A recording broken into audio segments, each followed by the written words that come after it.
prestasi. Adik-adik artinya begini, memang yang dulu lah. Tapi kita ingat di 2022 momen Universitas Udayana itu sangat banyak. Kita akan mengalami atau melakukan proses reakreditasi. Ya, kita melakukan proses reakreditasi. Nah, reakreditasi itu perlu data. Salah satu datanya data mahasiswa. TS, TS-1, TS-2, TS-3, TS-4.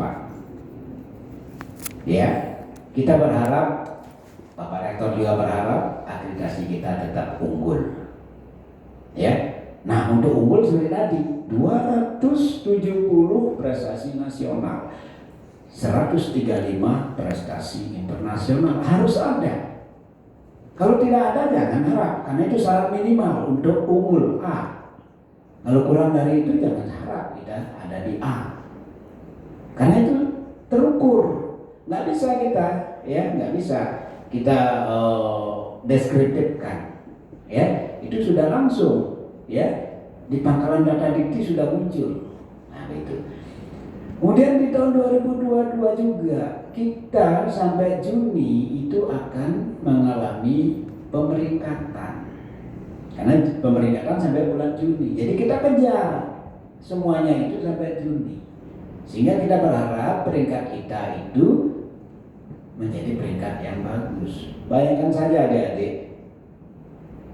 Di Universitas BLU peringkat kita di 23. Undiksa peringkatnya 7, 10 besar. Nah, sehingga kita kan jangan kita bertanya seperti yang contoh tadi UI, UGM, ITB, janganlah kita tanya seperti itu. Brawijaya, Undiksa ada di 7. Kita ada di 23. Di BLU ada berapa? 29. Di seluruh Indonesia BLU 29, kita ada di 23, Undiksa di 7. Makanya itu saya katakan, mari kita bangkit, kita bisa kok. Undiksa bisa, kenapa kita nggak bisa? Ya kan? Nah itu, oke. Nah itu ya, Pak. Artinya mari kita ya sama-sama melakukan ya. Tidak harus 100%. Saya katakan, kalau 100% stres kita.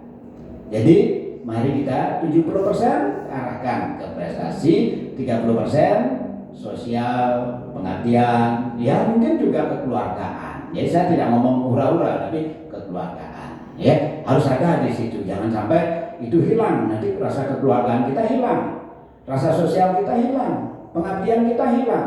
Kan gitu dah. Jadi tetap ada. Cuman karena kebutuhan, mari kita prioritaskan.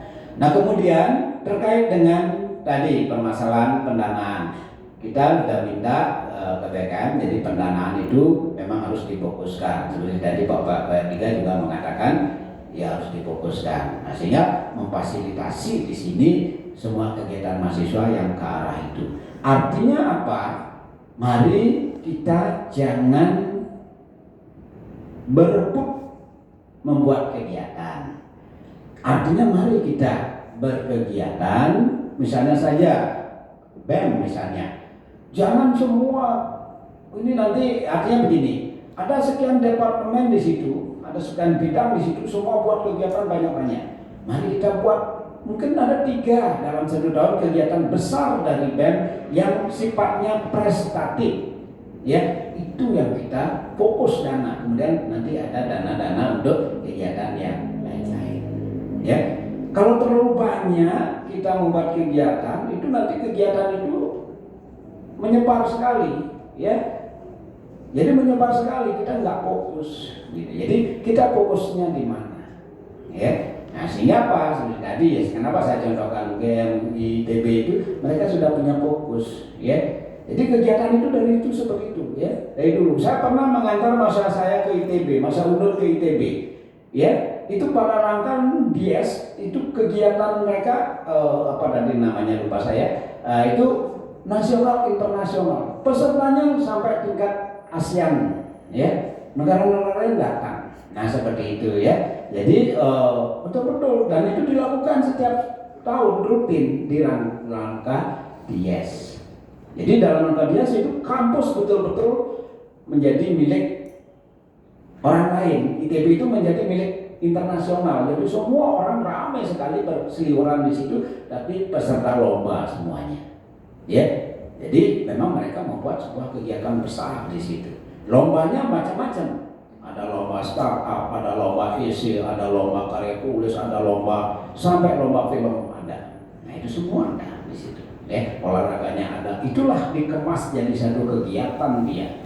Ya, itu artinya maksudnya yang kegiatan besar. Nah ini nanti akan difasilitasi, disupport pendanaannya. Jadi adik-adik Bapak W3 sudah kemarin juga menyampaikan, artinya untuk dana perbantuan lomba itu akan terus ditingkatkan. Tahun ini sudah ditingkatkan, tahun depan katanya akan ditingkatkan, dilipatkan lagi, sehingga akan terus. Jadi jangan takut, ya.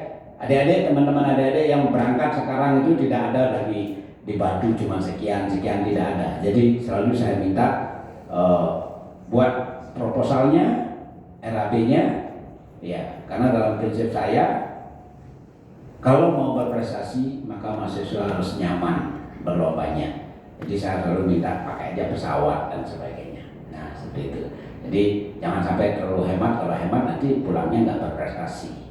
Ya, itu ya. Jadi ada beberapa yang sudah secara mandiri itu mengajukan ke UPO. Nah kita sudah danai. Artinya kita sudah RAB-nya sudah kita arahkan di situ. Jadi semuanya ya. Jadi jangan sampai ada perbantuan lagi. Tapi itu betul-betul pendanaan ya, pendanaan sesuai dengan kebutuhan gitu ya. Nah itu mungkin dari BEM, dari DEPA. Kemudian kalau dari BPM apa sih kegiatan yang bisa terkait dengan prestasi ini? Nah kita tahu substansi dari DPN kan Dewan Perwakilan Mahasiswa itu kan punya fungsi khusus yaitu untuk pengawasan, artinya evaluasi lah di sini ya. Yang namanya pengawasan itu kan evaluasinya di situ, monitoring dan evaluasinya ya. Nah sehingga mungkin nanti dari DPN banyak membuat kegiatan-kegiatan yang terkait dengan fungsi pengawasannya. Pengawasan dari apanya? Pengawasan dari ADRT misalnya, bagaimana ADRT memang diarahkan ke arah itu, ya. Kemudian dari pengawasan dari luaran, ya, dari luaran. Apakah luarannya itu sudah dari setiap kegiatan mengarah itu prestasi, ya. Nah di situ artinya apa? Baik itu BEM maupun UKM itu saya kira wajar untuk mendapatkan fungsi monitoring ya dari Dewan Perwakilan. Kenapa? Dewan Perwakilan Mahasiswa itu adalah perwakilan dari seluruh mahasiswa yang ada di UNUD semestinya. Perwakilan dari fakultas-fakultas, nah sehingga wajar untuk di situ. Sehingga apa? Dewan Perwakilan tahu fakultas mana yang kira-kira prestasinya kurang, ya. Karena tidak boleh, jangan sampai ekonominya aja yang bangkit, kedokteran saja yang bangkit, ini bangkit, yang lain nggak perlu, kan sudah cukup 270, enggak. Semua fakultas pasti ada prodi, semua prodi pasti akreditasi. Ekonomi walaupun banyak mahasiswanya ya sama, prodinya harus akreditasi. Misalnya tempat saya sedikit mahasiswanya, saya juga. Kalau untuk mendapatkan A ya sama, 1% nasional, 0,5% internasional, wajib gitu loh ya. Jangan sampai nanti 270 kan sudah terpenuhi, jadi saya nggak bisa begitu. Karena apa? Kita pikirkan juga prodi kita masing-masing itu juga harus akreditasi. Walaupun tidak dilihat ikunya, karena dia menjadi bagian dari IKU. Tapi akreditasinya dia mandiri, ya harus berakreditasi mandiri. Kalau akreditasinya jelek, contoh C, maka semua mahasiswa itu terpenjara. Karena prodi yang akreditasinya C tidak boleh mewisuda mahasiswa dan tidak boleh menerima mahasiswa. Artinya tidak boleh ada yang masuk, tidak boleh ada yang keluar. Nah itu harus diperhitungkan. Makanya bagaimana mahasiswa, peran mahasiswa, prestasi mahasiswa di sini. Ingat, ada 2 kriteria dari 9 kriteria itu terkait mahasiswa. Kriteria 9 itu terkait dengan prestasi mahasiswa. Khusus 1 kriteria prestasi mahasiswa diakreditasi. Nah itu penting ya. Nah disinilah BPM ya, DPM itu fungsi untuk monitoringnya, ya, karena punya tugas pokok pengawasan. Jadi jangan sampai nanti DPM itu berkegiatan untuk DPM, salah. DPM itu mengawasi juga ormawa semuanya, ya. Dan jangan sampai UKM itu kalau diawasi sama DPM itu tersinggung, tidak. Waktu saya jadi WD3, semua kegiatan hima di tempat saya itu tim monetnya nggak boleh dari hima, harus dari BPM fakultas.